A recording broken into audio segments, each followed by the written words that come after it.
Welcome to ACOK Abridged, a show in which we analyze with excruciating detail, chapter by chapter, the Game of Thrones books. We are up to Theon 1, A Clash of Kings, which is the first ever Theon Greyjoy chapter. So we are, for the first time, entering the mind of the squid to find out what kind of cephalopod secrets lie inside Theon Greyjoy. And it's exciting because we haven't seen a lot of Theon Greyjoy so far. Mostly we've just had little mentions of Theon being in the background of a scene or doing one little thing or another. He's kicked a head, he's shot a wildling, but that's about as much as we got from Theon Greyjoy so far in the first book and at the start of the second book. So now we're gonna really plumb the depths of the psychology of this troubled young man. So we'll get into that in a sec. Housekeeping, I think we might rename this show. Currently, we're calling this ACOK Abridged because the second book of Game of Thrones is called A Clash of Kings. I think we might change it to just Game of Thrones Abridged, and we'll just continue the numbering system of the first bunch of the first book of episodes. So instead of calling this ACOK Abridged 12, we'll call this Game of Thrones Abridged episode 85. Does that make sense? Because we're just continuing all the chapters we did in number 1. So benefit number 1 is that people know what Game of Thrones Abridged is. Most people aren't familiar with ACOK. And it also means we get to hit the 100 episode mark at some point. So that would be exciting. And it means if, God forbid, we actually manage to reach it to book 3, we'll be able to, just continue the numbering in the show instead of calling it a sauce abridged or something, Kelly says, I love ACOK Abridged. Me too. We'll still call it ACOK Abridged in the show. It's ACOK Abridged. I know it's ACOK Abridged, but I think at least as far as titles are concerned, we'll call it Game of Thrones Abridged. Does that make sense? Okay, that's boring though. We'll probably make that change, but we'll probably also upload the 80,000 old episodes, the original run, to the podcast, hopefully. And by the way, this is a podcast, so you can there's a link in the description. You can subscribe to this as a podcast. You get the audio automatically on your phone, so you can. All right, whatever. We're talking about squids. Damn it. Oh, and yeah, it has been a while since an episode, but someone sent a nice email saying Dear sir, here are 15 reasons why you should make another episode. And I was like, okay, I can't say no. So we're here, we're ACOK Abridging, let's begin. So, Theon Greyjoy. What do we know about Theon Greyjoy so far? He is lean and he is dark. We know that because I swear to God, every time George describes Theon in the first book of Game of Thrones, he calls him lean and dark. A lean, dark, handsome youth. Actually, no, not handsome. He doesn't actually call him handsome in book 1. But he's 19 years old, he's a teenager, and he's always laughing and joking, and he's often sniggering with derision. He's often laughing in a contemptuous fashion. Theon is snide, and he's cocky, and he wants to feel superior. And Jon Snow says he's an ass. He calls him an ass twice. Because the first time, the iconic opening scene of Game of Thrones when they execute the Night's Watch deserter Garrett. That bit when Ned Stark chops off the bloke's head. In the book, after the head is chopped off, Theon Greyjoy kicks the head. He has a little giggle and says, "Oh, that bloke's he's popped his clogs." He kicks the man's head, which is generally considered a faux pas. That's considered a bit gauche by most, I think. Kicking heads. So Theon's not a very likable guy.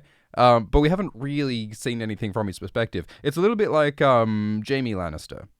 And especially insofar as like it's different to the show, because like in season 1 of the TV show, we do get a bit more humanization of Theon. Like we get to see his scenes with Roz, and there's a scene with Osha, and like there's a scene with Tyrion, and like Theon, we see a lot more of Theon early on, and we get to understand his feelings of like resentment and feeling a bit left out and whatever. We get to understand him better earlier on, and it's the same with Jaime in Game of Thrones season 1, like where Jaime talks with like Robert and Barristan about the war and about his trauma, and like and there's all the conversations with Cersei. Like we see a lot more of like Jaime and Theon's perspective in season 1. In book 1, Jaime's just an arsehole. Like we don't get any of like his perspective, let alone Cersei's. And it's only in the later books that they really start to be fleshed out and humanized, and that's true of Theon as well. So we don't know much about Theon apart from he's just this smiley, snide, sort of annoying teenager. He likes sex, he likes hunting, he's really enthusiastic about war. Like when Robb starts to become this battle leader and starts the war against the Lannisters, Theon is really keen to go out and kill Lannisters, and he says a dead enemy is a thing of beauty, and he's all fucking rah rah rah because he's an insecure teenager who really wants to like prove himself. And he's a little bit of a cunt. And he uses a longbow. And yeah, I think that's about as much as we know about Theon Greyjoy. So let's find out more. Let's enter the squid. The first chapter of Theon 1: A Clash of Kings is there was no safe anchorage at Pike. And context. So Robb has started battling against the Lannisters, and Robb has sent Theon to go to the Iron Islands to make an alliance with the Greyjoys. Because Theon is, of course, the only surviving son of Balon Greyjoy, the leader of the House Greyjoy and the Iron Islands. And Theon was taken as a hostage, as a ward, to live with the Starks after Balon Greyjoy rebelled against King Robert back in the day, like however long ago, like 10 years ago. And so Theon is caught between two families, the Greyjoys and the Starks, but you know this. So there's no safe anchorage at Pike. Like Theon Greyjoy is coming back home to his old family home and his family, who he hasn't been here for 10 years, and it's not a very warm homecoming. It's not as welcoming as he would like it to be. And that is indicated right at the very beginning, when we are told there is no safe anchorage at Pike. But nonetheless, Theon Greyjoy gets the ship that he's on to like take a sightseeing pass, like to sail past Pike just to see like what's up, just to have like a look-see on his old family home, even though he can't land there. The ship actually has to stop at like a different island. So he's being very indulgent here. Like the captain of this ship like shakes his head and curses the follies of highborn lordlings. Like Theon's doing kind of a stupid thing because it's dangerous to sail this ship up close to Pike where they can't land. He's forcing everyone on the ship to take like a giant detour just so he can like see. It's like if you're on like a bus, like a public bus full of like a few dozen people, and you're like, oh, by the way, can we just like stop by the Macca's? I want to pick up some nuggies. Like, I know it's not on the bus route, but like I really want a McHappy meal. Can we just like swing by the McD's? And then like everyone else on the ship has to like take an hour out of their day because you want to like go and get a McNuggie. That is what Theon is doing to everyone on the ship. So he's being selfish and indulgent, and he's doing this. You know, I mean, he's doing it for understandable emotional reasons. Like, he wants to see his home. He wants to see his home approach. Just like he left his home 10 years ago. This is of huge, like, you know, sentimental importance to Theon, seeing his home again for the first time in a decade. It's understandable, but it's indulgent. Doing something for such a personal, emotional reason, when it's not necessarily like a very reasonable or strategical thing to do, which is the sort of stuff that Theon does. Like, later in this book, like, spoilers, when Theon captures the castle of Winterfell, that was, like, not a smart smart choice, as his sister Yara is very keen to point out to him. But Theon did it anyway because Winterfell has like huge personal, sentimental significance to Theon because it's the place of this family, the Starks, who never quite accepted him. So Theon is a very sentimental guy who does things for not always the most rational of reasons, I think, and that's often his downfall. So Theon is pulling up in the ship to arrive at Pike at the Iron Islands, and he immediately starts thinking about the day that he was taken away from home 10 years ago, and he can remember like every detail, like he stood at the rail, he was listening to the stroke of the oars and the pounding of the drum while he watched Pike dwindle in the distance. So Theon remembers like every detail of this event 10 years ago. He defines himself by this old grievance, I think. Like this thing that happened to him, being taken from his home 10 years ago. He is still so mad about that, and he feels like that totally defines who he is. It's that struggle between like being a Greyjoy and being a Stark, and feeling like he's not loved, and feeling like he doesn't have a family. That's Theon Greyjoy's whole deal. He stands and he looks for home.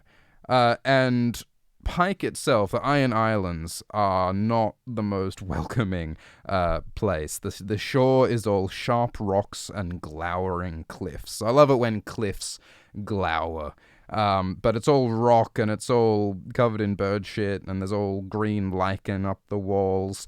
And once upon a time, it's like this point of land. It's like this cliff that protrudes out into the sea. That's like what Pike is. This giant rock that goes out, thrusts out like a sword. And it used to be that this was like a whole sword. It was like a big old chunk of rock, big pointy ass impressive bit of rock that pointed out into the ocean.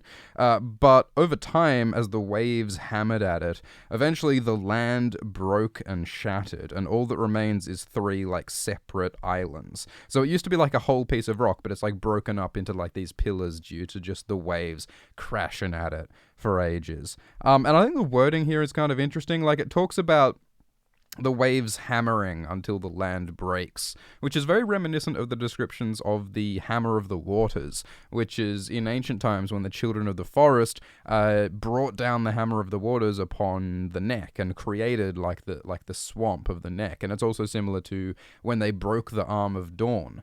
Like Westeros used to be connected to Essos, but the Children of the Forest broke the land bridge to prevent more of the First Men coming into Westeros, and they specifically use this wording of like the Hammer of the Waters, breaking and shattering the land. It's a lot of the same terminology, and so I think it's interesting that like that's used for the breaking of like Pike as well. Like if you wanted to get conspiratorial about it, you could theorize that hey, maybe the Children of the Forest had something to do with the state of the Iron Islands now. I don't think there's any evidence for that, but you could speculate.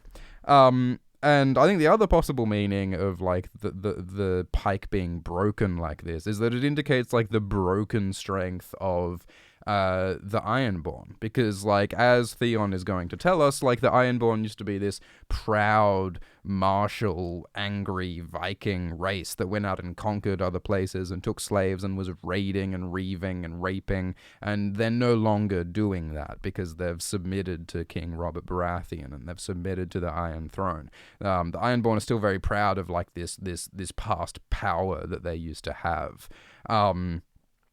And I think the fact that Pike is physically like broken, it used to be a quote sword and it's now broken. So I suspect that might symbolize the broken strength of the Ironborn. Okay, so now that was page 1. We are on to page 2.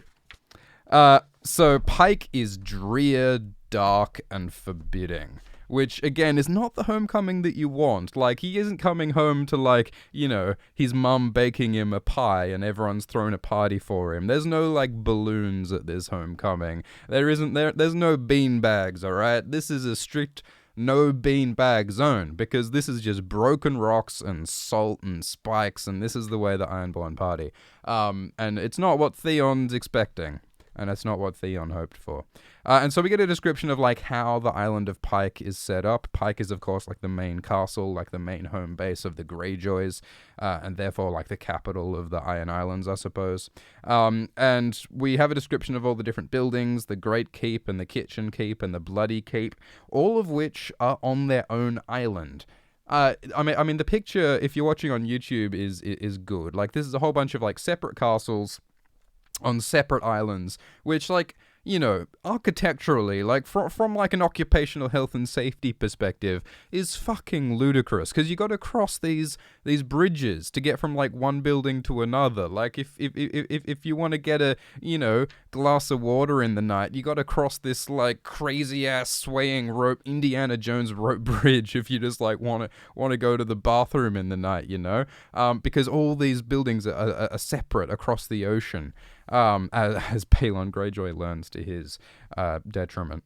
But it's crazy, it's terribly unsafe, and like it describes how, you know, the sea tower, like the furthest out building on Pike, the one that's jutting out furthest into the ocean, the pillar that it's on is half eaten through by the endless battering of the waves. So the water is continuing to like degrade and break down Pike, and it seems terribly unsafe to me. Like this is like living on a nuclear bomb. This is like living in Megaton. Like, this is living in a castle that could just fall down at any moment because its foundations are being battered by the waves.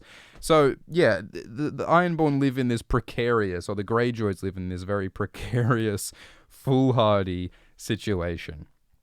And Theon looks at the flags above the castle. He looks at the golden kraken of House Greyjoy on the flag, writhing and reaching against a black field. And Theon thinks that at least here, the direwolf of Stark does not fly above, casting its shadow on the Greyjoy kraken. So that's how Theon has felt like for the last 10 years of his life. He's felt like living at Winterfell, being a hostage of the Starks. He's felt like the direwolf has cast a shadow over his kraken identity. And now he's trying to come back to reclaim his kraken identity as a Greyjoy and to be the person who he believes he really is. He's never seen a more stirring sight, he says. And that red comet is in the background. So like at the start of this book, there's been that blazing red comet that everyone's interpreted differently. Pretty much everyone has interpreted this comet as some kind of magical prophetic sign that they are about to have like a really great time. That's what like Melisandre said about Stannis. That's what like Daenerys said. Like that's what the Lannisters say. It's Lannister Crimson. Everyone's saying that this comet is good tidings for me. And Theon